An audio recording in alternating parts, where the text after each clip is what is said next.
नमस्कार दिदीभाइ दाजुबहिनी। अहिले यस वर्ष चाहिँ नि खासै पानी पर्न सकेन, पानी पनि खासै बर्खा लाग्दैन जस्तो भन्ने कुरो पनि सुनिएछ समाचारमा यताउता। 65% वर्षा कम हुने भनेर चाहिँ नि समाचारले भनिरहेछ। अब यो बिस्तारै बिस्तारै यो निरन्तर घट्दै जानेछ वर्षाको क्रिया पनि, र पानी पर्ने सम्भावना कम हुँदै हुँदै जानेछ। अब अनि यसको मुख्य चाहिँ नि असर पर्ने भनेको हामीलाई चाहिँ अब हामी यो धान खेती भन्छ नि, हामीले सधैँ दाल भात खान्छौँ धान, यो भयो चाहिँ नि नहोला जस्तो लाग्यो मलाई। अब केही वर्षपछि नेपालमा धान खेती नै हुन्न जस्तो लाग्यो मलाई, यस्तै भयो भने। अब यसको विकल्पमा हामीले के गर्ने भनेपछि अब यस्तो जमिनहरू छ हामीसँग थुप्रै नेपालमा, धानलाई धेरै पानी चाहिन्छ। अब यो फलफुलको रुख लगाउन धेरै पानी चाहिन्न। अल्टरनेटिभ बाटो भनेको चाहिँ नि फलफुलको रुख लगाएर चाहिँ नि त्यहाँबाट चाहिँ नि फलफुल उत्पादन गरेर आफू पनि खाने, बजारमा पनि गएर बेच्ने, र जङ्गलको जनावर बाँदर हुन्छन् चराचुरुङ्गी, उनीहरूलाई पनि खुवाउने। अब यस्तो चाहिँ नि यो परियोजना हाम्रो इको भिलेजको, यसमा चाहिँ नि हाम्रो साथी चाहिँ नि सहयोग गर्न भनेर हाम्रो इन्डियाको आसामबाट आउनुभएको छ, उहाँ भोलिन्टियरको रूपमा उहाँले हामीलाई सहयोग गर्दै हुनुहुन्छ अहिले। तर यसमा चाहिँ नि हाम्रो नेपालीहरू जोडिनु पर्ने भयो, किनभने हाम्रो नेपालीहरू साथीहरू, हाम्रो यस्तो प्रकृति प्रेमीहरू जोडिन सक्नु भएन आजसम्म यति राम्रोसँग। दुःखको कुरा केही हो, नेपाललाई माया गर्ने नेपालीहरू कमै भेटिन लाग्यो। अब खै नेपालीहरूलाई के चाहिएको मलाई पनि थाहा छैन। मृगको नाभिमा कस्तुरी हुन्छ भने चाहिँ नेपालीहरू पनि तैँले त्यस्तै हो के, भट्केर भौतारेर डुलेर हिँडिरहेछन् कता कता, थाहा छैन। त्यो भगवान् जानुस् उनीहरूले के गर्दैछन्, मलाई पनि थाहा छैन। तर हामी नेपाली भएर जन्मेपछि आफ्नो देशलाई पहिला सोच्नुपर्छ भनेर चाहिँ हामीले यस्तो यस्तो कार्यक्रमहरू गर्दैछौँ।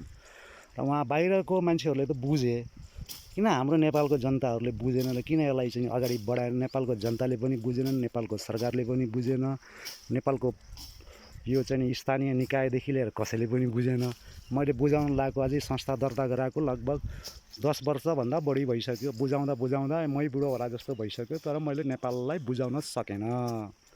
साह्रै गाह्रो, धेरै गाह्रो। हाम्रो जनता, हाम्रो देश र हाम्रो सिस्टमलाई बुझाउन साह्रै गाह्रो।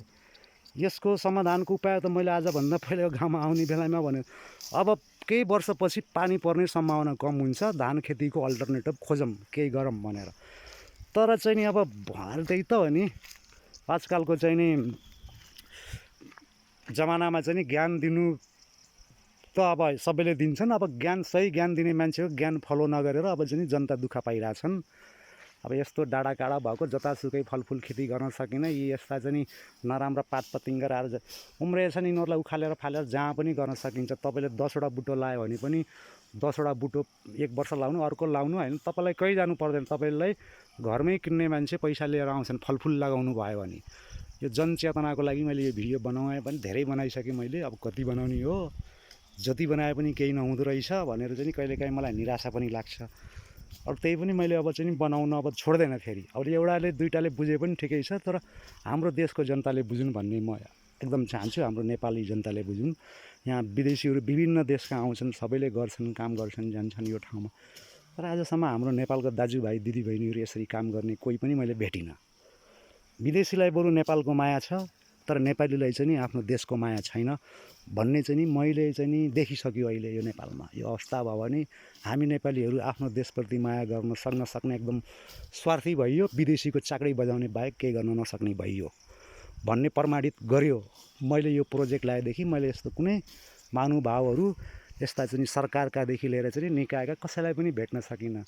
अब सरकारमा कमिसनको खेल होइन, भ्रष्टाचार, अनि त्यसपछि चाहिँ नि नातावाद, कृपावाद, आफ्नो मान्छे होइन मिलिजुली खाने, अनि हामी जस्तो मान्छेले पनि देश विकास कसरी गर्ने भन्ने कुरा आउँछ। विकास गर्नको लागि त प्रोत्साहन पनि दिनु पर्यो जनतालाई होइन।